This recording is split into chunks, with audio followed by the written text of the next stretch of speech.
Uralungal society ഉൾപ്പെടെ labour contract സൊസൈറ്റികൾക്ക് സർക്കാർ നൽകുന്ന ആനുകൂല്യം ചോദ്യം ചെയ്തുള്ള ഹർജികൾ ഹൈക്കോടതി തള്ളി. 10% പ്രൈസ് പ്രിഫറൻസും മറ്റ് ആനുകൂല്യങ്ങളും നൽകുന്നതിനെതിരെയുള്ള 5 ഹർജികളാണ് ഡിവിഷൻ ബെഞ്ച് തള്ളിയത്. നാടിന്റെ പുരോഗതിക്ക് സഹകരണ മേഖല പ്രധാനമാണെന്നും അവയെ പ്രോത്സാഹിപ്പിക്കേണ്ടതുണ്ടെന്നും കോടതി വിലയിരുത്തി.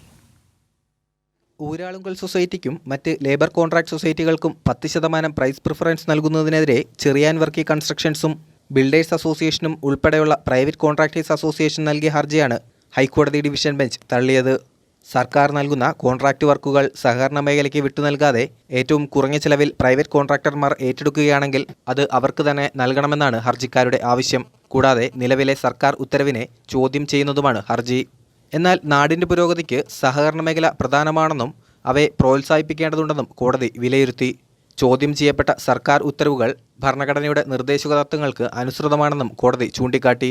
ഊരാളുങ്കൽ സൊസൈറ്റിക്ക് പരിധിയില്ലാതെ കരാറുകൾ നൽകാനും ഹൈക്കോടതി ഡിവിഷൻ ബെഞ്ച് ഉത്തരവിട്ടതായി അഡ്വക്കേറ്റ് എം ശശിധരൻ പറഞ്ഞു. ലേബർ കോൺട്രാക്ട് സൊസൈറ്റികൾക്ക് പൊതുവെയും ഊരാളുങ്കൽ ലേബർ കോൺട്രാക്ട് സൊസൈറ്റി ഈ ലേബർ കോൺട്രാക്ട് സൊസൈറ്റികൾക്കിടയിൽ വളർന്നു വന്ന ഊരാളുങ്കൽ ലേബർ കോൺട്രാക്ട് സൊസൈറ്റിക്ക് സാമ്പത്തിക പരിധിയില്ലാതെ കോൺട്രാക്ട് ഏറ്റെടുക്കാനുള്ള ഉത്തരവാണ് ഇപ്പോൾ ഹൈക്കോടതി ശരിവച്ചിരിക്കുന്നത്. 6 സർക്കാർ ഉത്തരവുകളെയാണ് വിവിധ ബിൽഡേഴ്സ് അസോസിയേഷൻ 5 ഹർജികളിലായി ചോദ്യം ചെയ്തത്.